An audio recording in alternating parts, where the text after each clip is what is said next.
Meus caros irmãos e irmãs, nós recentemente encerramos o ano de São José, convocado pelo Santo Padre, o Papa Francisco, em que a Igreja teve a oportunidade de debruçar-se sobre a vida, a missão e as virtudes do patrono da Igreja Universal.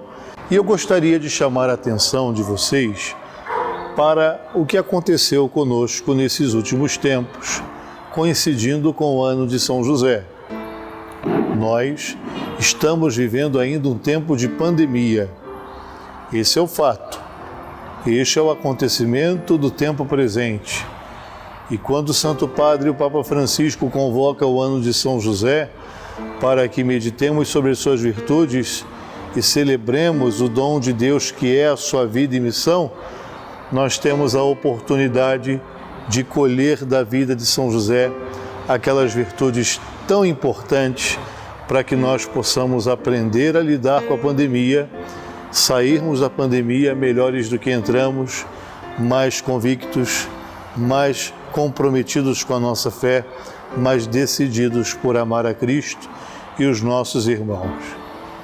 O Santo Padre, na carta apostólica sobre a convocação do ano de São José, ali nos deu várias indicações de alguns títulos, alguns epítetos atribuídos a São José.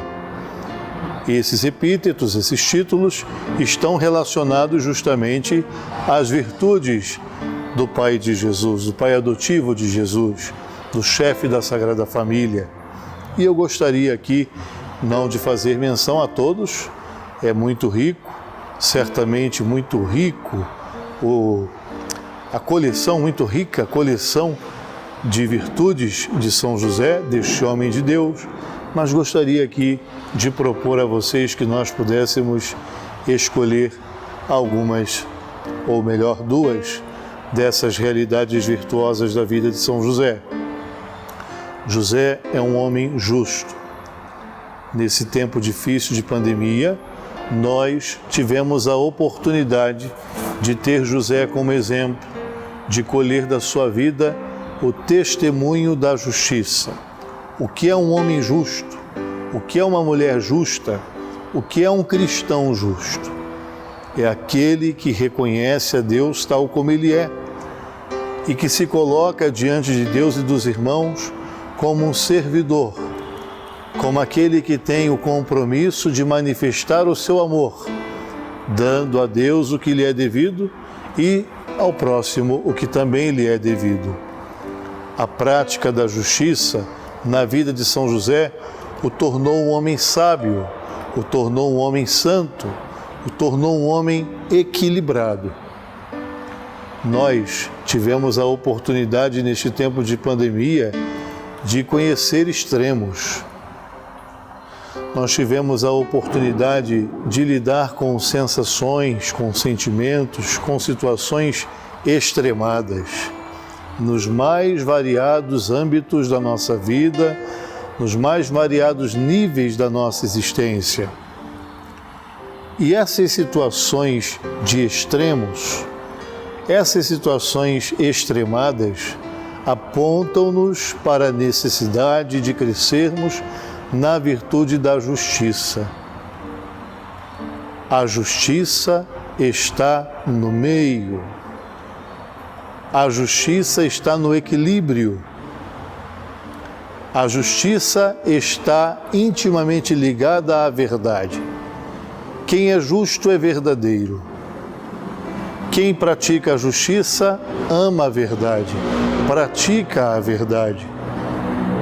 E essa experiência que temos vivido, à luz da vida de São José, daquilo que é a vida de São José, nos ensinam a viver na justiça em relação aos bens materiais, a viver na justiça a nossa vida de fé, o nosso compromisso cristão de celebrar a fé e de testemunhar a fé, a justiça nas relações interpessoais que nós temos, sejam com os mais próximos, seja com os mais de mais longe, os mais distantes, melhor dizendo, da nossa vida, do âmbito das nossas relações, e assim foi José, homem justo, que tendo recebido de Deus o chamado a ser aquele custodiador do Filho de Deus, vai ser um homem ponderado, um homem que vai justamente dar ao Filho de Deus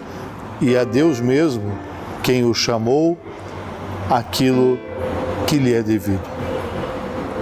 Depois eu gostaria também de dizer sobre a obediência, a virtude da obediência tão presente na vida de São José, porque São José é um homem justo, que dá a Deus aquilo que lhe é devido. José obedece a Deus. O que significa a obediência, meus irmãos? A obediência significa a liberdade em relação ao seu querer, a liberdade em relação à sua própria vontade. Será que nós somos livres em relação à nossa própria vontade? Ou será que as nossas vontades, por vezes, nos escravizam, nos tornam escravos, aprisionam a nossa subjetividade a ponto de nós não nos reconhecermos mais quem realmente nós somos? Filhos de Deus, amados de Deus. Por vezes, quando nós não somos livres em relação ao que queremos, nós nos distanciamos até mesmo da nossa própria identidade. Sim. E obedecer a Deus quer dizer ser livre em relação ao querer, significa estar cada vez mais próximos da essência da nossa identidade. De homens e mulheres, filhos e filhas muito amados de Deus, que devem ouvir a sua voz, que devem acolher os seus desígnios e encontrar no cumprimento, na prática da vontade de Deus, a felicidade para as suas vidas. Quando nós obedecemos a Deus, nós somos verdadeiramente felizes. Nós conhecemos a face do Deus misericordioso, que aproxima o seu coração do nosso coração, que compassa os batimentos do seu coração com os nossos, com os do nosso. Obedecer significa aproximar o ouvido do coração de Deus, para ouvir aquilo que Deus quer dizer, para ouvir aquilo que Deus quer expressar a partir do seu coração. A liberdade em relação ao querer foi uma marca presente na vida de São José. E nesse tempo de pandemia, em que nós estivemos o tempo todo provados em relação ao que queríamos, em relação às nossas vontades, em que nós nos sentimos tão desprovidos da nossa liberdade de ir e vir, de querer, de fazer as coisas que nós rotineiramente fazíamos, é preciso que a gente entenda que este tempo desafiador que nós ainda estamos vivendo nos ajude a recobrar o que é essencial. Nem sempre teremos tudo à nossa disposição, e obedecer significa aprender a fazer a sese da própria vontade. É por isso que nós aprendemos com São José. São José certamente era um homem que tinha ali todos os seus projetos, mas como um homem temente a Deus, um homem crente, um homem justo, um homem de fé, ele certamente, conhecendo a vontade de Deus, não hesitou em acolher o desígnio de Deus para a sua vida. Se nós estivermos preocupados, como de fato deveríamos estar, em crescer na virtude cristã da obediência, nós deveríamos perguntar o que Deus quer nos dizer, o que Deus quer de nós, o que Deus quer nos tornar a partir deste tempo tão desafiador que nós estamos vivendo e que exige tanto sacrifício da nossa própria vontade. Tendo falado sobre as virtudes da justiça e da obediência, eu gostaria de falar também do dom da paternidade. E aqui eu acredito que o ano de São José, nesse aspecto, abarca aquelas realidades presentes na vida do ministério sacerdotal e na vida de um vocacionado ao sacerdócio. Este ano de São José, convocado pelo Santo Padre, o Papa Francisco, foi um grande dom, uma grande graça para reavivar no coração dos sacerdotes e também dos vocacionados ao sacerdócio aquela vontade de exercer uma genuína paternidade espiritual sobre a vida dos fiéis, sobre a vida dos cristãos. Os sacerdotes, por serem configurados a Cristo, sumo eterno sacerdote, o bom pastor, pelo pastoreio que exercem a partir da sagrada unção ministerial, eles cumprem na vida dos fiéis o papel de pais espirituais, aqueles que vão garantir a subsistência da vida dos fiéis através dos sacramentos. Como dispensador dos mistérios divinos, o sacerdote, pai espiritual, é aquele chefe de família que trabalha, realiza um labor sagrado, e aqui a liturgia, na sua essência, na compreensão da sua essência, realizam o labor do seu trabalho realizam o labor sagrado para justamente nutrir, para justamente alimentar a vida dos seus filhos, que são os fiéis. Ao falar sobre isso, ao pensar sobre isso, me lembro sempre da minha infância, da imagem do meu pai chegando do trabalho com aquilo que a gente gostava. Um biscoito, um iogurte, enfim. Nosso pai chegando em casa com aquilo que nós gostávamos.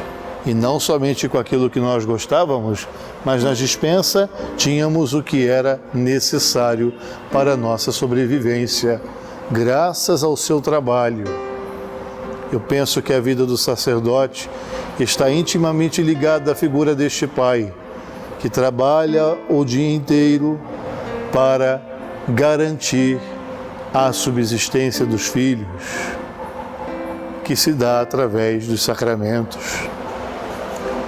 A paternidade espiritual que o sacerdote exerce na vida das pessoas, na vida dos cristãos, e por que não dizer na vida da humanidade, porque o sacerdote ele é pai também para os que não creem.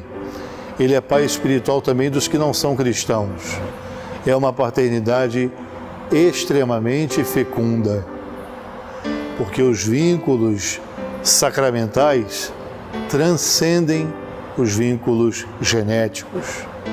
É muito fecunda, então, esta relação da santificação que perpassa a vida, as mãos e a voz do sacerdote. E todo seminarista deve olhar, então, para esta realidade como aquela perspectiva para a qual se encaminha no seu caminho formativo para que um dia torne-se pai. O seminarista, ele pode ter corpo de pai, cabeça de pai, idade para ser pai, mas ele precisa também ter um coração de pai. E esse coração de pai se forja já ao longo do caminho formativo que ele se encontra. Que Deus nos abençoe e São José nos proteja. Amém.